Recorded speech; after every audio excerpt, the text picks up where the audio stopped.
Alhamdulillahil qail ya'lamuna zahiran minal hayatid dunya wa hum 'anil akhirati hum ghafilun.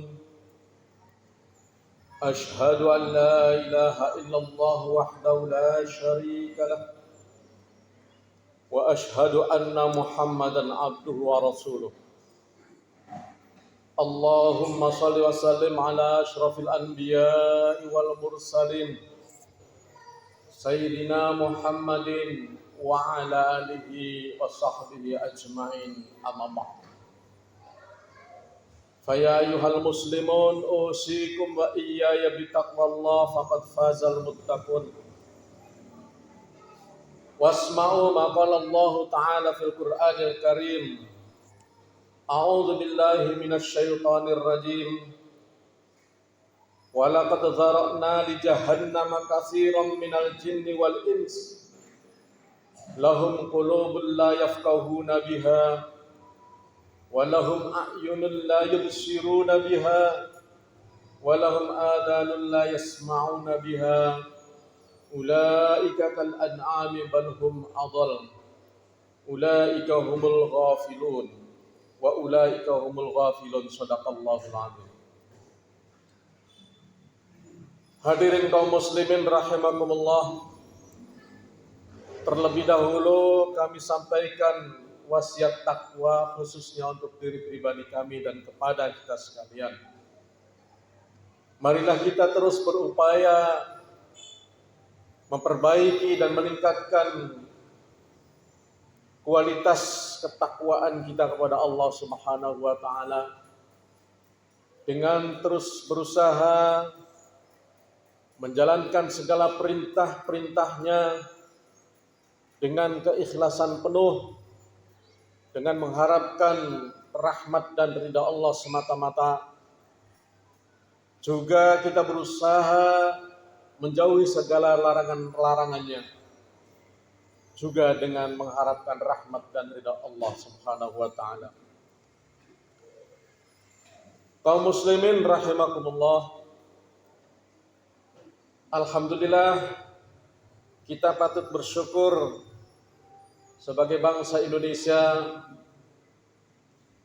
Baru saja 2 hari lalu kita menyelesaikan pesta demokrasi atau pemilihan umum. Mudah-mudahan saudara-saudara kita yang terpilih menjadi anggota-anggota legislatif nantinya benar-benar mempunyai niat yang tulus mengemban amanah demi kepentingan rakyat. Kita juga berharap presiden kita yang baru nantinya juga benar-benar merupakan sosok pemimpin yang arif, bijaksana, dan mengedepankan kepentingan rakyat. Amin ya rabbal alamin.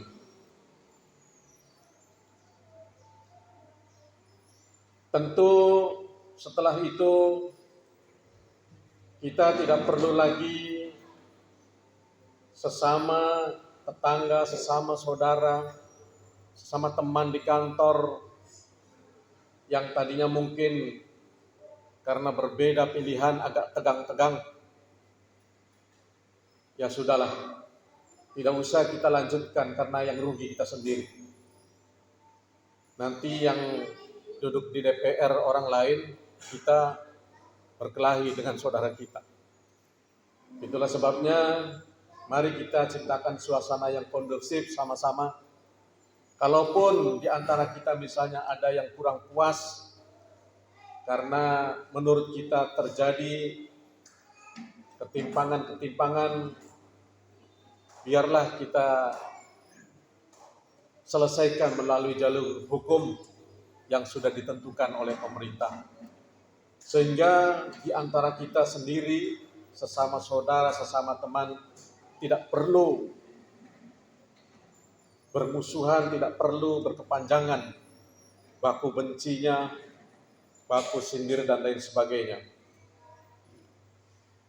Kaum muslimin rahimakumullah,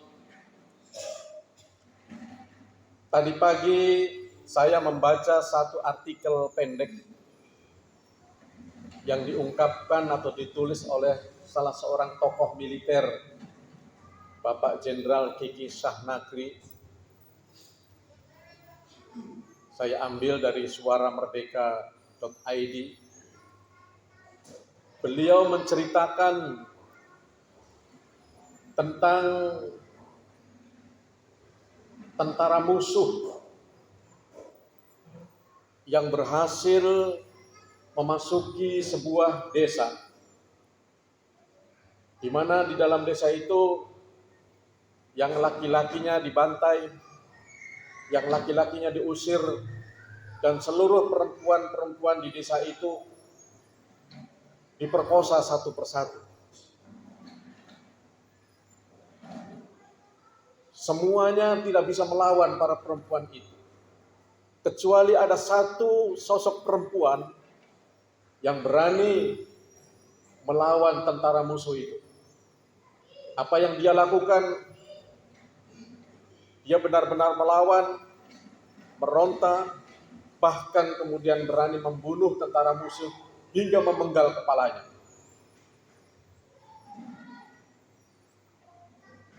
Dan setelah berhasil memenggal kepalanya, kemudian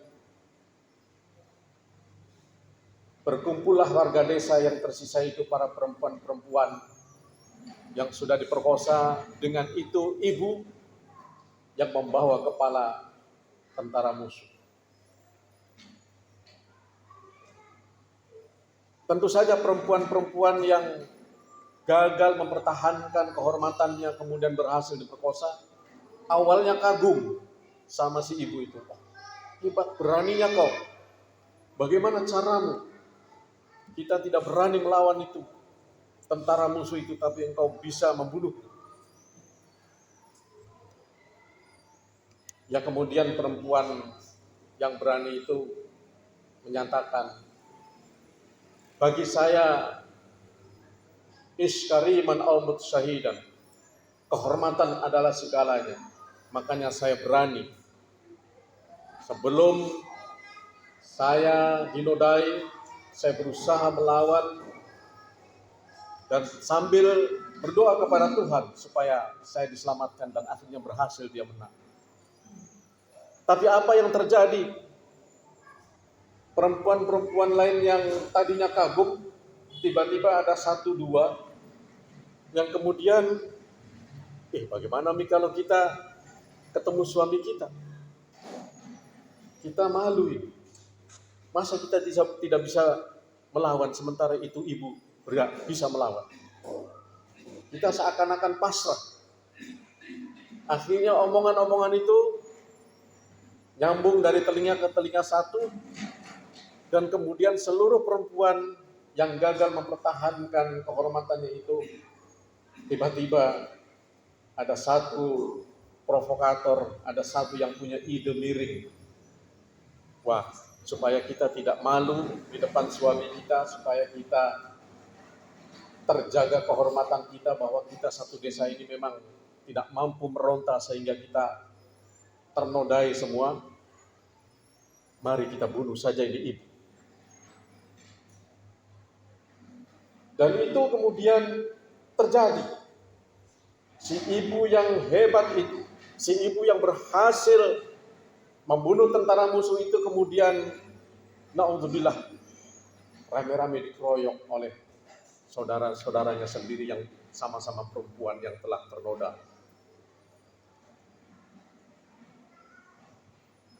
Apa kesimpulan dari cerita ini? Kata Pak Jenderal, kita saat ini memang ada juga pada kondisi yang seperti ini. Kadang-kadang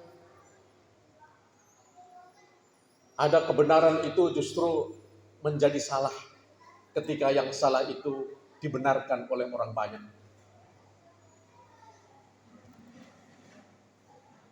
Bahkan hal atau pendapat seperti ini sebenarnya sudah pernah dilontarkan beberapa tokoh kita, di antaranya Arifin Cenur dalam sebuah sinetronnya pernah menyampaikan,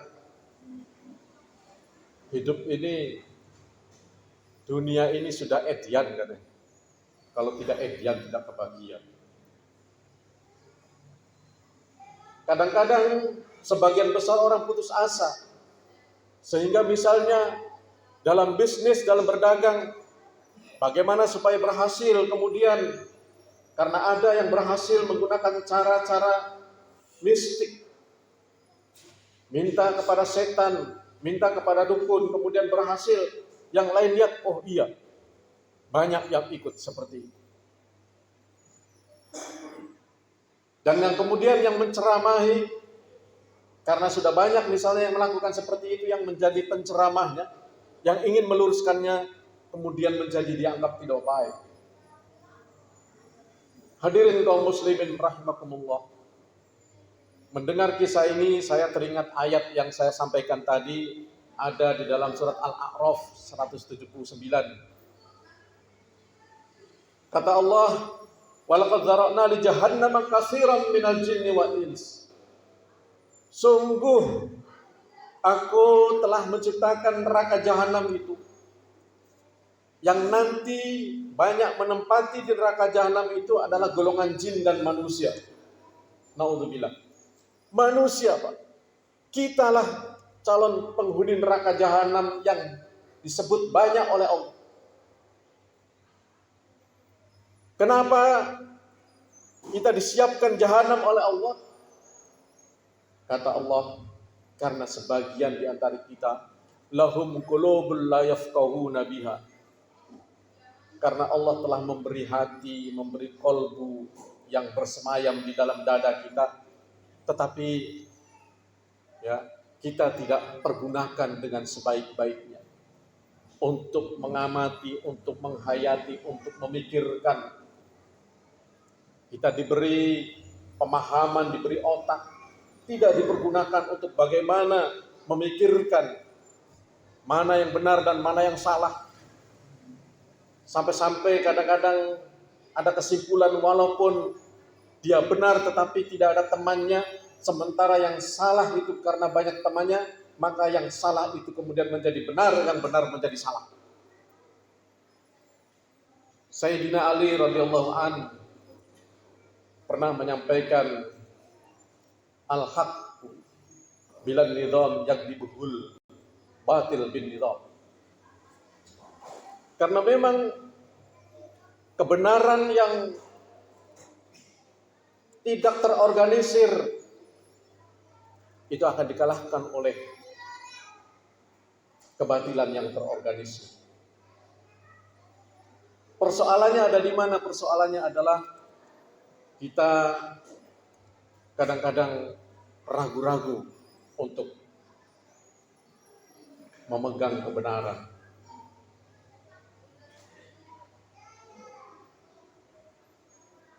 Dan banyak aspek memang kadang-kadang kita sudah terjadi hal-hal seperti ini. Termasuk mungkin di dalam birokrasi kita, di dalam organisasi kita. Mohon maaf ini misalnya, kalau mau naik jabatannya, misalnya, itu sudah harus menggunakan uang. Kalau kita menggunakan uang supaya naik jabatan kita, itu namanya suap. Dan ajaran Islam, ajaran kita melarangnya. Ar-rashi wal murtashi la'anahullahu. Yang menyuap dan yang menerima suap itu dilaknat Allah. Ada juga pernyataan lain, ar-rashi wal murtashi kulluhum finnar. Yang menyuap dan yang disuap, kedua-duanya dimasukkan ke dalam neraka. Termasuk perantaranya. Tapi karena sudah terbiasa, seolah-olah dianggap tidak dosa. Sudah biasa gitu kalau sudah begitu. Padahal aturan agama melarang, aturan undang-undang pemerintahnya juga sebenarnya melarang. Hanya banyak yang tidak ketahuan, yang tidak tertangkap karena memang tidak ketahuan kan begitu. Tapi ketika ada 1-2 orang yang misalnya bertahan, saya tidak melakukan itu, kadang-kadang justru dikucilkan, dianggap suci, dianggap sok dan lain sebagainya. Inilah makna artikel yang disampaikan oleh Bapak Jenderal Kiki Sanagri. Kaum muslimin rahimakumullah, obatnya apa agar kita tidak terjebak? Tentu kita semua takut kalau benar-benar ayat tadi menimpa kita. Kita masuk ke jahanam, naudzubillah min dzalik, tsumma naudzubillah. Maka obatnya ada di dalam surat Ar-Rum mengingatkan kita ayat 7. Ya'lamuna zahiran minal hayatid dunya wa hum 'anil akhirati hum ghafilun. Kenapa sampai terjerumus seperti itu? Karena kita melihat yang zohir-zohirnya saja dari kehidupan dunia. Oh iya ya, kalau saya pakai bantuan setan cepat kaya, bisnis saya bisa cepat sukses. Kalau saya menggunakan uang jabatan saya cepat naik, cepat tinggi. Itu semua kan dunia, saudara-saudara. Semua kekayaan, semua yang kesenangan-kesenangan itu karena kita melihat zahiran dengan kasat mata minal hayatid dunia, dari kehidupan dunia ini, tetapi wahum anil akhirati hum ghafilun. Kita lupa dengan kehidupan akhirat yang sesungguhnya akan menjemput kita. Kita tidak tahu umur berapa kita akan dijemput dan masuklah pada etapa kehidupan berikutnya. Dan di sanalah kita akan ditanya oleh Allah, dihisab oleh Allah tentang apa yang kita lakukan. Jadi intinya obatnya adalah kita balik. Mari kita upayakan, utamakan akhirat. Kita upayakan pikiran kita ini, ya Allah, bagaimana kalau saya mati sementara saya masih banyak dosaku? Tentu saja di antara kita pasti punya dosa. Tetapi mumpung ada kesempatan, mari kita bertobat. Mari kita perbaiki. Mari kita berpegang teguh pada kebenaran. Dan ketika melihat kebenaran, mari kita upayakan untuk kita dukung bersama. Sebab ketika kita masih dunia pikirannya, pasti kita akan berada pada bayang-bayang li jahannam, neraka jahanam. Nauzubillah min dzalik, tsumma naudzubillah. Inilah yang dapat kami sampaikan melalui khutbah ini. Mudah-mudahan meskipun sekitar 16 menit, mari kita sama-sama renungkan bersama untuk memperbaiki diri kita, memperbaiki kehidupan kita di masa-masa yang akan datang. Barakallahu li wa lakum fil Qur'anil azim wa nafa'ani wa iyyakum bima fihi minal ayati wa dzikril hakim.